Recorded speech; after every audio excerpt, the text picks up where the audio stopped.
When schools introduce new technologies into their curriculum, they need to have a clear strategy about how to do it, and it needs to be driven both from the top of the school and from the bottom.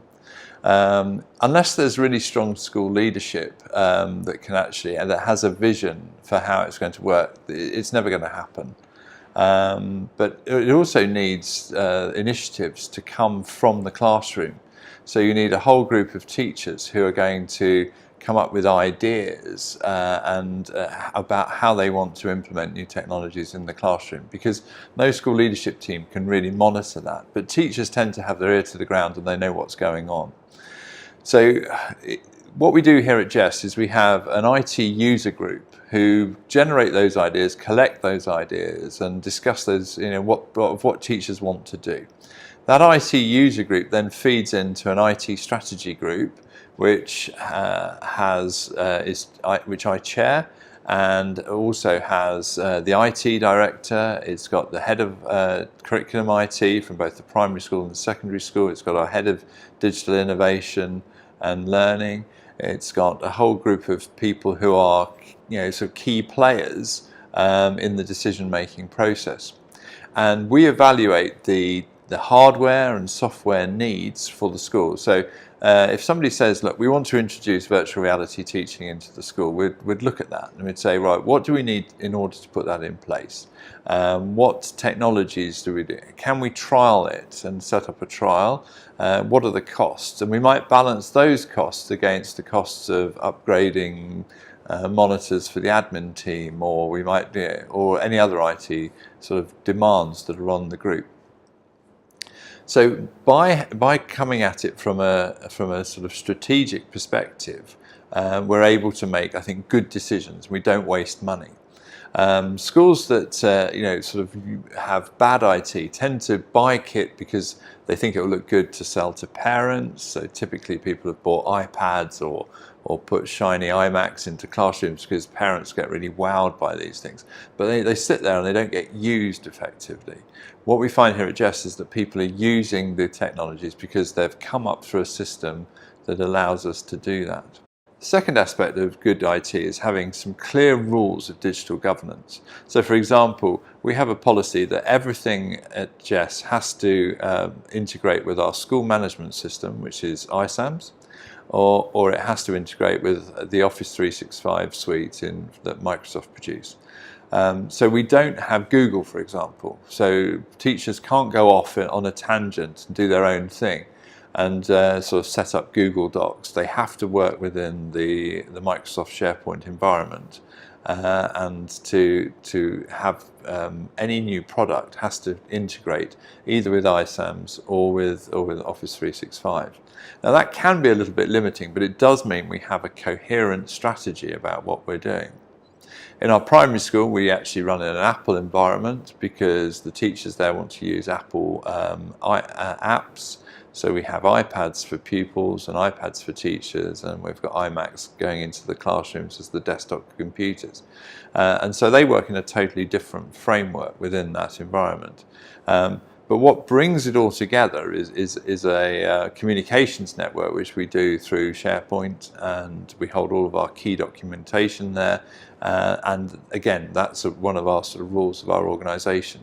So clear rules about digital governance in terms of the information systems and information technology is absolutely crucial. The pitfalls schools can fall into is not aligning IT priorities with educational priorities. I mean, at the end of the day, the most important thing that goes on in a school is the interaction between teachers and pupils, and that's where that education piece happens. And so if schools from top down dominate and allow and say we must do this and you must do that, and they stifle creativity, then that's a real pitfall a lot of schools can fall into. Or they say we're going to have iPads because it's a great marketing tool, and that's doing it for totally the wrong reasons. Conversely, if you allow anarchy and allow too many people to sort of go off in lots of directions, then again you can have a situation where there isn't a coherent IT program within the school, and one teacher might be using Google Docs and another one might be working in Office 365 and another one might prefer his iPad and like using lots of apps, and all that happens is the pupils get confused because they can't keep up. So there has to be clear digital governance within a school in order for there to avoid those sort of pitfalls. Yeah, I think parents, when one sets a sort of framework for a school, then you have to carry parents with you, and that's not always easy because parents have very different views. So, for example, when we rolled out the OneNote Surface project to our Year 7 and 8s, so they all have their own Surface device, and they do all of their notes paperless in Year 7 and 8. Currently, Year 7 and 8s are working paperlessly. A lot of parents sort of didn't really understand that project, so we had to do a lot of training with them, and we had to get them involved, and we had to explain to them why we'd chosen the Surface device, which is fundamentally because it's got a high quality. You could then take notes with a stylus, so you can do a lot of very high quality handwriting on it. It allowed us to have all the notes in one place. We did a lot of training with them, a lot of communication in order to carry them with us. And then even then you get pushback. So you get family who'll turn around and say, well, look, we're an iPad family, we're an Apple family, we don't believe in all this other stuff. And then I'm afraid at some point you have to turn around and say, well, look, we're a Microsoft school, and we teach in this way. And if you bring an iPad in, yes, you might get OneNote working, but the teacher won't be able to send lessons to your son or daughter because we're using OneNote Classroom to distribute our worksheets and our work from teachers. And eventually people come round and see the beauty of what we're doing, which is a really coherent, thought out teaching and learning strategy. But there are always fears. I mean, we had a lot of pushback around, would this be the end of handwriting? And one of the very reasons that we chose the Surface was because it allowed us to actually keep handwriting as part of our digital learning program. There's quite a lot of setup costs in moving to a sort of paperless, sort of working in OneNote environment. But there are also a number of savings as well. So, for example, our photocopy bill is reducing year on year. If you look at the costs that schools do in terms of photocopying worksheets and distributing them to pupils, and particularly when you come to exam time, where you can do exams in exam practice for Year 11, when they're practicing their GCSEs. Schools produce sort of rainforests worth of paper in past exams. So at that point, I think we can save money.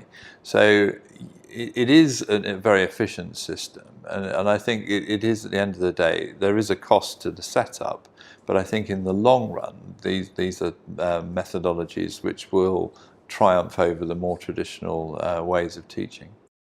One of my favourite sort of thoughts of the moment is, when fast gets really, really fast, then being slow seems really, really slow.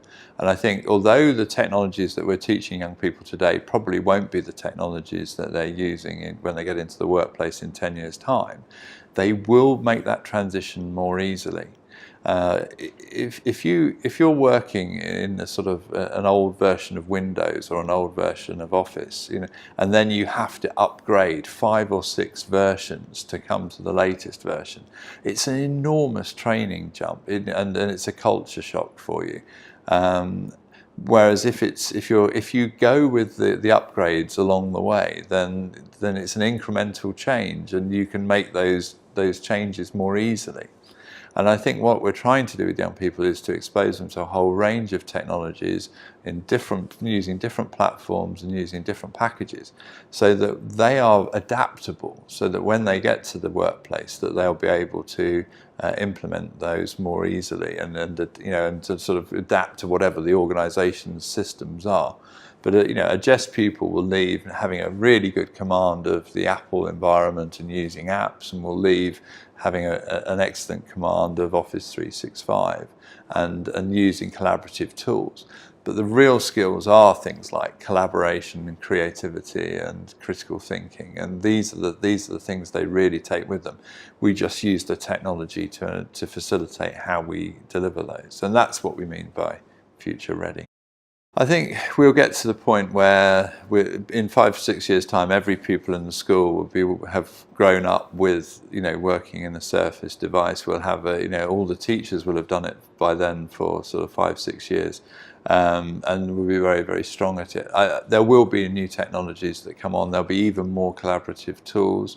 At the moment, we're doing some pioneering work around virtual reality teaching, and one of the things that I hope to do in the next 10 years at JESS is to be able to make our lessons available to people around the world through virtual reality teaching, so that we can put a 360 camera in the classroom and you have that experience of sitting in the second row of a JESS lesson, even though you might be living the other side of the world. And I think that ability to flex what we do within our school around the world, I think, is a very exciting project.